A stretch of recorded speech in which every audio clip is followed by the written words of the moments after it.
존 뉴턴이라는 분이 있었는데 21살의 나이에 아주 큰 배를 인수하게 됩니다. 부자가 됐습니다. 그런데 이 배는 노예 운반선입니다. 아프리카에서 대서양을 건너서 이제 노예를 운반하는 운반선, 그 이름은 그레이하운드 배의 소유주가 됩니다. 이 젊은 청년이 부자가 되니 도덕도 무시하고 종교도 무시하고 하나님도 무시하는 그런 친구가 되어버렸습니다. 어느 날 대서양을 건너가는데, 노예를 싣고 건너가는데 큰 풍랑이 일으면서 잠을 깹니다. 잠을 깨보니까 선실에 그만 물이 가득 차버리는 거예요. 큰일 났습니다. 선원들과 함께 그 물을 퍼내기 시작했어요. 근데 옆에 배 옆구리에 구멍이 크게 나가지고 어떻게 감당할 수가 없었던 겁니다. 무려 9시간을 사투를 벌였는데 배는 점점점 어려움을 겪게 됩니다. 가망이 없었습니다. 마침내 그의 희망은 배보다도 더 많이 크게 부서졌다고 합니다. 그 순간에, 마지막 순간에 이 청년이 갑판 위에 소금물을, 바닷물을 잔뜩 이제 묻히고 갑판 위에 무릎을 꿇습니다. 더 이상 우리 힘으로는 어쩔 수 없습니다. 주여, 우리에게 자비를 베풀어 주옵소서. 하나님을 비판했던 이 청년이 그 마지막 절망의 순간에 무릎을 꿇습니다. 더 이상 우리 힘으로는 불가능합니다. 주여, 우리에게 자비를 베풀어 주시옵소서. 그 순간 그는 회심을 하게 됩니다. 놀라운 일이 벌어지게 됐는데, 이 청년이 무릎 꿇고 회개하고 회심하자 상황이 급반전됩니다. 살아남았습니다. 그는 폭풍이 몰아치던 대서양에서 그날 밤을 뭐라고 회고하냐면 하나님의 자비가 나타났다, 이렇게 고백을 합니다. 고향으로 돌아옵니다. 런던으로 돌아왔는데 고향으로 돌아와서 회심한 이 친구가 이제 찬송시를 쓰기 시작했어요. 찬송시를. 그 중에 유명한 곡이 우리가 잘 알고 있는 Amazing Grace. 이 나 같은 죄인 살리신 주은의 놀라와, 그 Amazing Grace의 작시자가 됩니다. 여러분, 절망이 있을 때, 이 절망 가운데 빠져 있을 때 우리가 해야 될 일이 뭐가 있겠습니까? 희망을 붙잡아야 되는데 그냥 붙잡을 수가 없어요. 하나님을 붙잡고, 하나님의 은혜를 붙잡고, 하나님의 말씀을 붙잡게 될 때 절망이 변하여서 희망으로 바뀌게 될 줄로 믿습니다.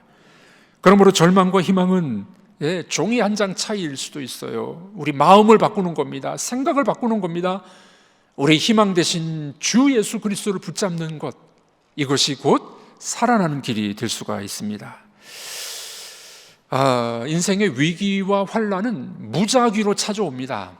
누구 이렇게 골라가면서 오는 게 아니라 누가 그런 고난과 환난과 또 질병을 겪을 수 있는지 모릅니다. 무작위로 찾아와요. 무작위로. 우리는 그 고난과 환난을 막을 수 있는 방어막이 또 우리에게는 없습니다. 그때 우리가 해야 될 일이 뭘까요? 그것은 바로 하나님을 믿는 믿음으로 희망을 붙잡는 거예요. 그때 하나님의 역사가 일어나게 될 줄로 믿습니다. 제가 제자 훈련을 한 13년, 13기까지 이렇게 수료를 시켰고, 부목사로 있을 때도 한 6년 동안 제자 훈련을 했습니다. 한 20년 가까이 제자 훈련을 했는데 많은 간증거리들이 있어요. 함께 제자 훈련했던 어떤 여자 집사님 10년이 넘도록 아기가 없었습니다. 결혼한 지 10년이 넘었어요. 제자반에 들어와서 함께 이제 공부하면서 기도하기 시작했습니다. 이 집사님의 아이를 위해서 놓고 기도했습니다. 제자반이 32주 동안 하거든요. 1년 동안 하는데 한 중반쯤 지나갔는데 임신이 된 거예요. 함께 훈련 받던 성도들이 함께 합심으로 기도했는데 10몇 년 만에 아기가 생긴 겁니다. 그래서 아들을 낳았어요. 아들의 이름을 이삭이라고 줬어요. 이삭. 그 다음에 또 딸을 낳습니다. 절망, 인간의 절망이라고 느꼈을 그 순간 하나님께 의지하고 기도하고 희망을 가졌더니 아들, 딸을 낳았어요. 여러분, 절망의 때는 어떻게 해야 된다고요? 믿음을 붙잡고 절망을 뛰어넘어가야 됩니다. 절망은 인간의 끝입니다. 그러나 희망은 어떻게 해요? 하나님의 시작이 될 줄로 믿습니다. 절망적인 사람은 늘 그렇게 이야기해요. 꿈은 어디에도 없다. 꿈은 어디에도 없다. 이렇게 이야기해요. Dream is nowhere. 근데 여러분들 nowhere라는 단어를 이렇게 띄어놓으면 어떻게 되는 줄 아십니까? Dream is now here. 꿈은 바로 여기 있다는 거예요. 절망적인 사람은 늘 그런 이야기 합니다. 아유, 꿈도 없고 희망도 없고 나는 다 죽었어. 끝났어. 그런데 믿음이 있는 사람은 어떻게 해요? 여기 지금 하나님의 은혜가 임하고 희망이 있다. 그렇게 말할 수 있게 될 줄로 믿습니다. 일찍이 철학자였던 키엘케고르는 그런 이야기 했습니다. 절망을 가리켜서 죽음에 이르는 병. 네. 인간이 절망하게 되면 죽음에 이르는 거예요. 죽음에 이르는 병이 절망입니다. 절망은 영혼을 병들어 죽게 만드는 법이 있습니다. 자, 오늘 본문에 보면은 절망에 빠진 한 여인이 등장합니다. 소망이 없었어요. 나이가 90이 됐습니다. 남편의 나이는 100살이었어요. 자식이 없었습니다. 아들이 없었습니다. 고대 세계에 있어서 아들이 없다는 것은 경제적으로 사회적으로 매장되는 겁니다. 요즘은 다르죠. 고대 세계에서 특별히 여인들이 아들이 없다. 그건 경제적으로 사회적으로 매장되는 순간입니다. 절망의 순간이죠. 그 절망의 순간에 이 여인에게 한 가닥의 희망이 생기기 시작합니다. 그 여인이 누굽니까? 사라. 우리 몇 주 전에 아브라함의 믿음을 살펴봤죠. 하나님이 아브라함에게 씨를 줄 것이다. 자손을 줄 것이다. 그런데 여러분들, 자손은 남자 혼자 만드나요? 여자가 있어야 되잖아요. 그 부인 사라에 대한 믿음이 오늘 본문에 등장하게 됩니다. 사라의 믿음은 어떤 믿음이었을까요? 오늘 본문에 보니 사라는 나이 늙어 단산하게 되었더라. 아이를 낳을 수가 없어요. 잉태의 희망이 사라졌습니다. 그런데 이 여인에게 믿음이 들어가니까 희망이 생기기 시작했어요. 90세의 나이에 희망을 갖게 됐던 것이었습니다. 그래서 이 사라를 뭐라고 이야기합니까? 믿음의 어머니, 그렇게 이야기해요. 믿음의 어머니. 여러분, 아브라함은 믿음의 조상 그러죠? 믿음의 아버지. 사라는 믿음의 어머니입니다. 그 베드로가 뭐라고 이야기하냐면 우리 믿는 자들을 사라의 딸들 그렇게 이야기합니다. 갈라디아에서 뭐라고 이야기하냐면 사라를 하늘의 어머니 그렇게 이야기합니다. 믿음의 조상, 믿음의 어머니라는 뜻이에요. 그런데 이제 하나님의 교회, 안상홍 하나님의 교회에서는 그 어머니라는 단어 하나 가지고 하나님 어머니가 있다라고 이야기해요. 그건 잘못된 해석이죠. 사라는 믿음의 어머니가 된 거예요. 하늘의 어머니가 된 거예요. 이 사라의 믿음은 어떤 믿음이었겠습니까? 그녀의 믿음은 절망을 뛰어넘는 믿음입니다. 자, 우리 한번 따라해 보겠습니다. 믿음은 절망을 뛰어넘게 합니다. 아멘이십니까? 이 사라의 믿음을 오늘 우리 살펴보면서 우리의 믿음으로 갖는 시간이 되셨으면 좋겠습니다. 첫 번째로 믿음은 뭡니까? 절망을 뛰어넘는 거예요. 절망을 뛰어넘는 거. 히브리서 기자는 오늘 본문 11절에서 아브라함의 믿음을 먼저 이야기하고 난 다음에 아브라함 혼자만 살 수 없잖아요. 아들을 낳을 수 없잖아요. 그래서 사라의 믿음, 사라와 함께 공유한 믿음을 오늘 본문에서 이야기하고 있는 겁니다. 자, 오늘 본문 11절 말씀 다 같이 한번 읽어보도록 하겠습니다. 믿음으로 사라 자신도 나이가 많아 단산하였으나 잉태할 수 있는 힘을 얻었으니 이는 약속하신 이를 미쁘신 줄 알았습니다. 믿음으로 사라 자신도, 여기 이제 이 원문에 보면 카이라는 접속사가 들어가요. and 또는 also라는 단어입니다. 앞에는 아브라함의 믿음을 이야기했어요. 아브라함이 믿음으로 하나님이 믿음의 조상을 만들었습니다. 믿음으로 사라 자신도, 사라도 동일한 믿음을 갖게 됐다는 말이에요. 동일한 믿음. 여러분들, 여기서 우리 중요한 원리를 발견하게 됩니다. 부부는 함께 믿음을 공유하셔야 돼요. 네. 아내가 가진 믿음을 남편에게 전해주시고 남편이 가진 믿음을 아내에게도 공유하시고 함께 믿음의 사람으로 성장해 가야 됩니다. 이것이 얼마나 소중한 이야기가 되겠습니까? 함께 믿음을 붙잡았을 때 복된 일들이 일어나게 됩니다. 그러므로 여러분들 아내들은 남편의 믿음 성장을 위해서 기도하십시오. 우리 남편도 아브라함처럼 믿음의 사람 되게 하여 주옵소서. 믿음의 성숙이 있게 하여 주옵소서. 우리 아내도 나와 같은 좋은 믿음의 사람 되게 하여 주옵소서. 여러분들 기도하시고 도와주시는 그런 일들이 있었으면 참 좋겠습니다. 우리 젊은 집사님 중에 한 분 신방하니까 그런 기도 제목을 말씀하시더라고요. 목사님, 제 기도 제목은요, 제 남편이 장차 장로가 되는 겁니다. 얼마나 거룩한 열심과 열정입니까? 나만 믿음의 사람이 되는 것이 아니라 내 남편도 믿음으로 성장하기를 바라는 믿음, 필요한 것 아니겠습니까? 저희 부부는 이제 저도 독서 모임을 인도하고 제 아내도 독서 모임을 인도하는데 서로 읽는 책이 다를 수가 있잖아요. 근데 책을 읽다가 서로 감동이 되고 좋은 문구가 있으면은 서로 이렇게 쉐어합니다. 나눕니다. 내가 받은 감흥을 나누다 보면 배가가 되는 거죠. 참 좋은 방법 중에 하나입니다. 부부는 믿음과 좋은 것을 함께 공유해야 됩니다. 신방하다 보면은 그렇게 말씀하시는 분들이 종종 있더라고요. 저희는 벌써 따로따로 자요. 분방해서 따로따로 자요. 코를 골아가지고 뭐 여러 가지 이유가 있더라고요. 코 고는 건 어떻게 하겠습니까? 콧구멍을 좀 막든지. 쉽지 않은 일이, 참 쉽지 않은 일인데, 부부가 분방하면 안 돼요. 하나님이 부부로 만들어 주셨는데 저는 그렇게 생각합니다. 제 아내는 어떨지 모르겠는데 죽을 때까지, 하나님 나라 갈 때까지 껌딱지처럼 붙어 있을 거예요. 하나님이 우리를, 부부를 그렇게 만들어 주신 겁니다. 그리고 좋은 이야기들, 책을 읽고 감동이 된 이야기들 서로 나누는 겁니다. 그게 부부예요. 그게 부부예요. 오늘 본문에 믿음으로 사라 자신도, 그 말이 그런 말입니다. 아브라함이 가졌던 그 믿음, 하나님으로부터 받은 약속의 말씀을 사라도 받은 거예요. 사라도. 여러분들의 가정도 이런 가정이 되길 주의 이름으로 축복합니다. 믿음을 공유하시고 서로 격려하셔야 돼요. 자, 그런데 이 사라와 아브라함에게도 믿음의 위기가 있었습니다. 절망이 있었다 그랬잖아요. 90세까지 100세까지 아들이 없었으니. 오늘 우리가 읽으신 히브리서 11장은 결과만 기록하는 거예요. 요약해서 결과만 기록하고 짧게 나왔잖아요. 그거를 알아보려면 창세기로 가봐야 돼요. 창세기에 어떤 이야기가 있었는지. 사라와 아브라함도 의심이 있었어요. 갈등이 있었어요.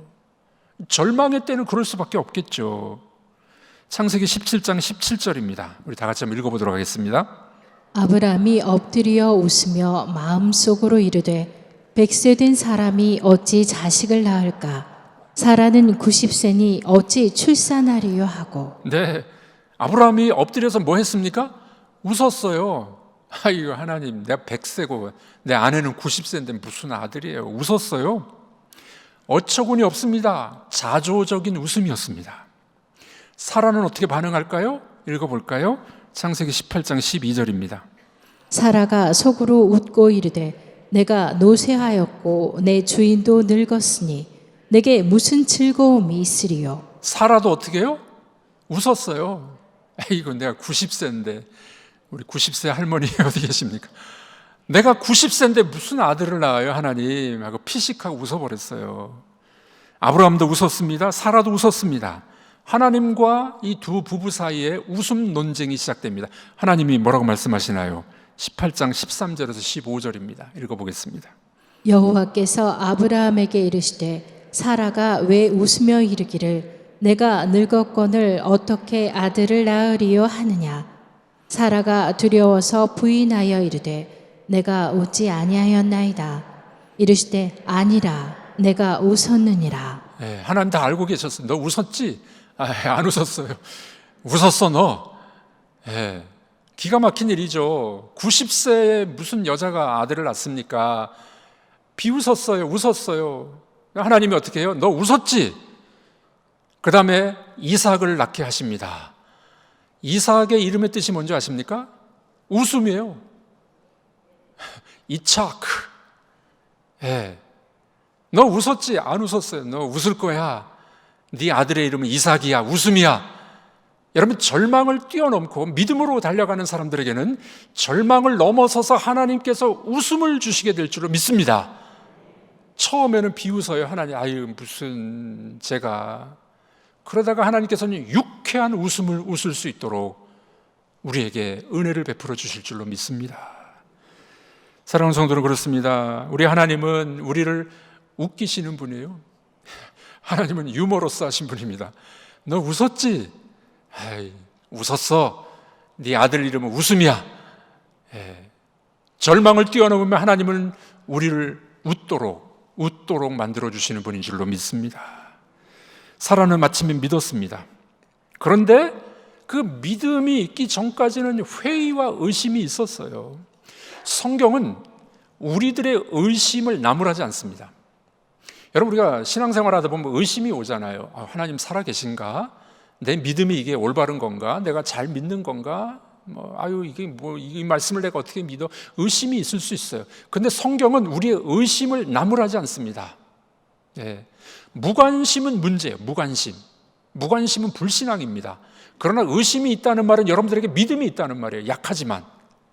그래서 우리의 의심과 내지는 어려움을 하나님을 경험하게 되면 의심이 변화해서 확신으로 변하는 거예요. 그러므로 이런 말이 있습니다. 의심은 우리를 하나님께로 인도하는 도구이다. 그러니까 여러분들 속에 의심이 있다고 너무 책망하지 마십시오. 의심이 있을 수 있어요. 그러나 의심이 변하여 하나님의 확실한 말씀을 붙잡게 되는 은혜가 임하게 될 줄로 믿습니다. 지금은 먹구름이 몰려오지만 눈을 하늘로 돌려보십시오. 먹구름 위에 비행기를 타고 올라가면 뭐가 있습니까? 찬란한 태양이 빛나고 있어요. 그러므로 절망을 넘어서면 희망이 우리에게 생기게 될 줄로 믿습니다. 우리나라의 대표적인 여류 소설가 박완서 씨가 있습니다. 이분의 삶이 참 너무 기구하고 어려웠다고 합니다. 남편을 잃은 지 3달 만에 26살짜리 아들을 또 잃게 됩니다. 얼마나 큰 비극이었습니까? 자식을 묻는 어미의 마음은 어떤 것인가? 박완서 씨는 이렇게 이야기합니다. 하나님이 생사를 관장하는 방법에 도저히 동의할 수가 없습니다. 특히 그 종잡을 수 없음과 순서 없음에 대해서는 아무리 분노하고 비웃어도 성이 차지 않았다. 그리고 하나님을 대적하는 길로 들어서게 됩니다. 그리고 그는 이런 이야기합니다. 2004년에 쓴 한 말씀만 하소서라는 책에서 이렇게 이야기합니다. 온종일 신을 죽였다.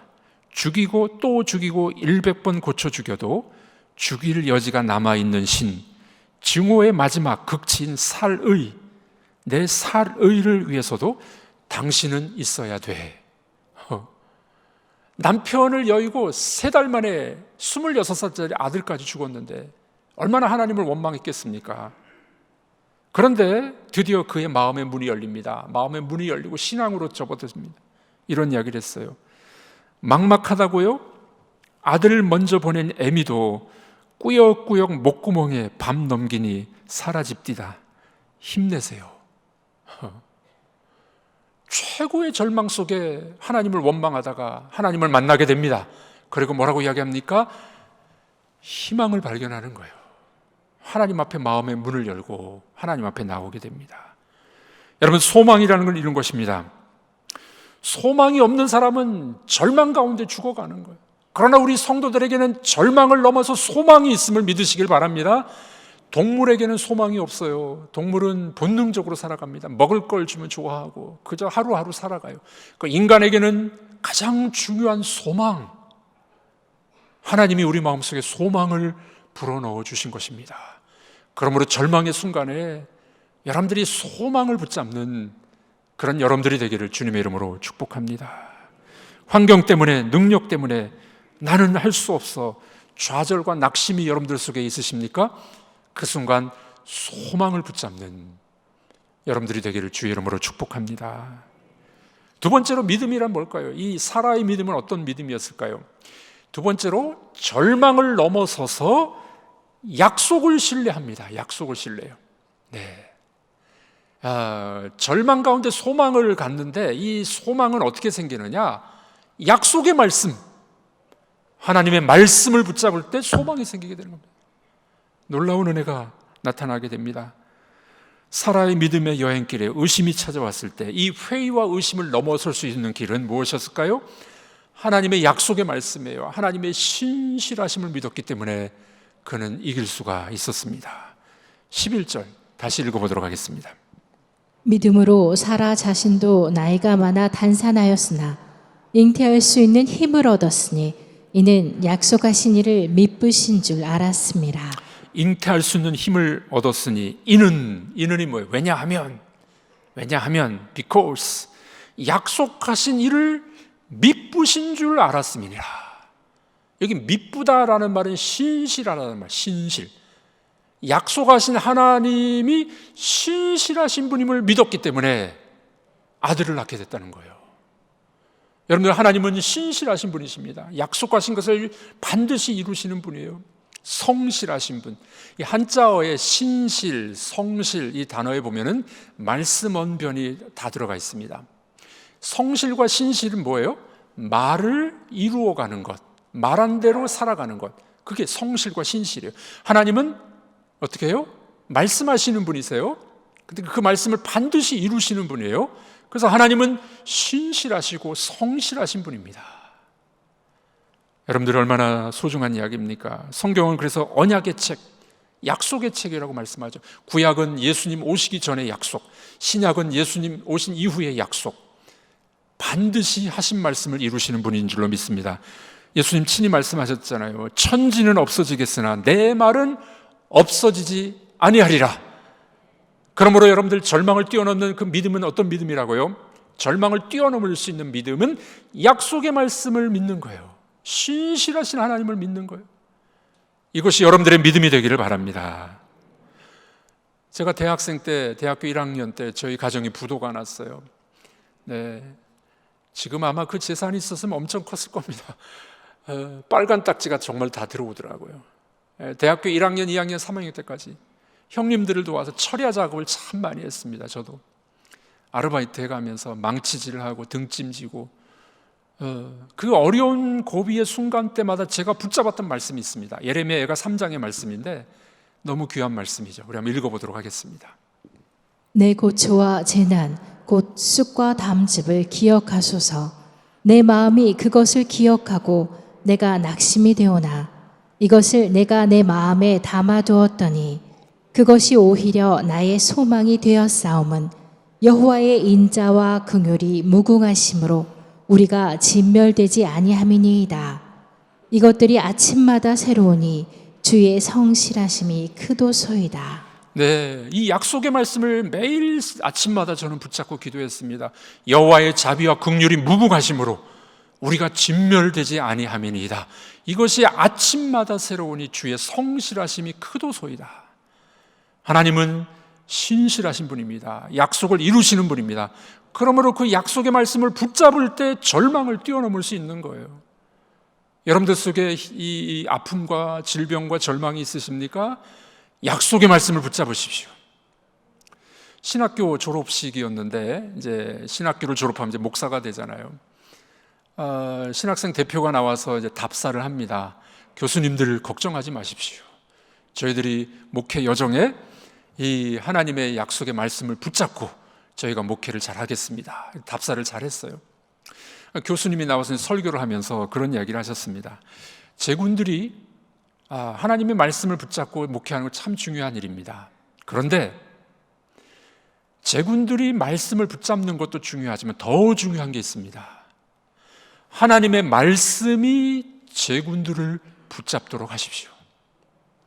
이 차이점을 아십니까? 우리가 말씀을 붙잡는 것도 중요해요. 그런데 하나님의 말씀이 우리를 붙잡게 되면 얼마나 놀라운 일들을 할 수 있는지 모르겠습니다. 여러분들의 삶도 그런 삶이 되시기를 바랍니다. 우리의 삶을 우리가 말씀을 붙잡고 말씀이 우리를 붙잡아서 여러분들의 절망을 뛰어넘어서 신실하신 하나님을 경험하는 그런 여러분들이 되기를 우리 주의 이름으로 축복합니다. 우리가 잘 부르는 찬양이 있죠. 날마다 숨쉬는 순간마다. 2절 후반부에 이런 가사가 있어요. 내가 살아 숨을 쉬는 동안 살피신다 약속하셨네. 인생의 어려운 순간마다 주의 약속 생각해보네. 내 마음속에 믿음 잃지 않고 말씀 속에 위로를 얻네. 주님의 도우심 바라보며 모든 어려움 이기도다. 흘러가는 순간순간마다 주님 약속 새겨봅니다. 날마다 어려운 순간마다 주의 약속을 붙잡고 그 약속의 말씀이 여러분들을 붙잡고 가시기를 주님의 이름으로 축복합니다. 그때 하나님께서는 신실하게, 우리 하나님의 성품 중에 중요한 것은 신실하시며, 신실하심, 그 하나님이 여러분들을 이기게 해주실 줄로 믿습니다. 미국에서 목회하는 양충길 목사님이라고 계세요. 이번에 글을 보니까 재미난 이야기가 있었습니다. 음치의 특징. 첫 번째, 가사는 정확하게 부른다. 그렇죠. 음치는 뭐 곡에 별로 관심이 없어요. 가사는 정확하게 전달된다. 두 번째, 음치는 그래도 끝까지 부른다. 세 번째, 음치, 도무지 다른 사람의 영향을 받지 않는다. 50명이 부르든 500명이 부르든 자신이 부르고자 하는 대로 부른다.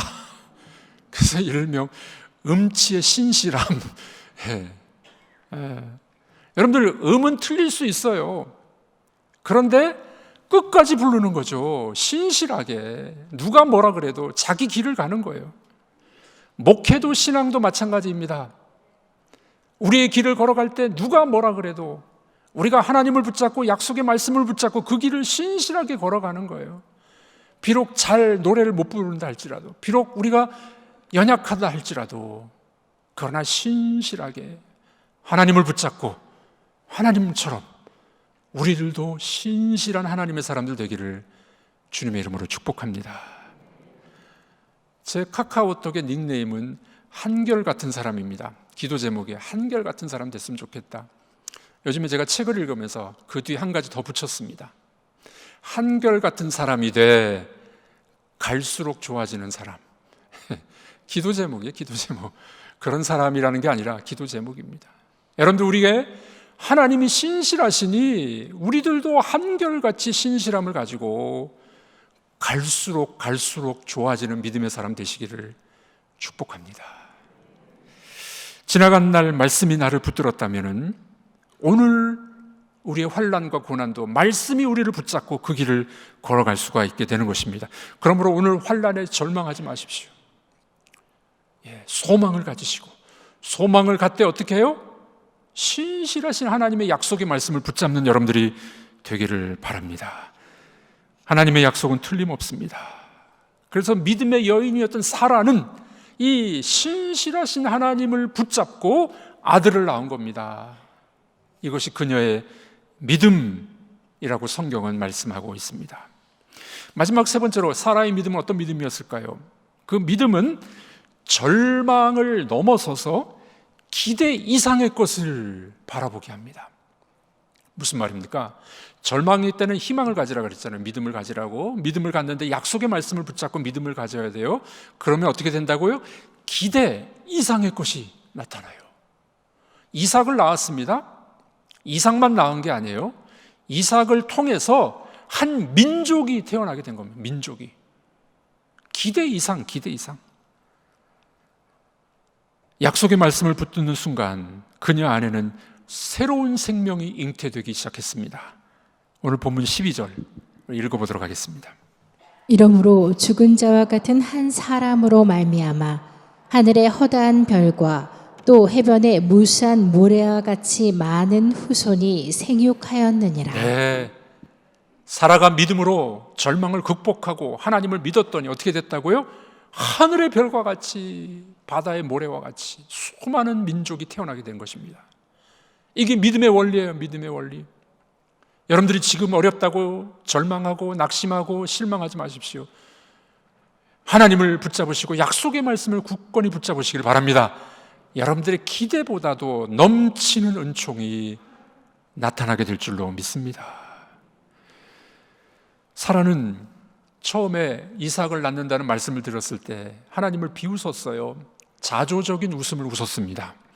그러나 나중에는 어떻게 해요? 유쾌하게 웃는 여인이 됩니다. 이것이 믿음의 원칙입니다. 여러분들도 이 믿음을 붙잡으셔서 하나님의 길을 함께 걸어가는 축복된 여러분들이 되시길 바랍니다. 절망 가운데도 약속의 말씀을 붙잡으십시오.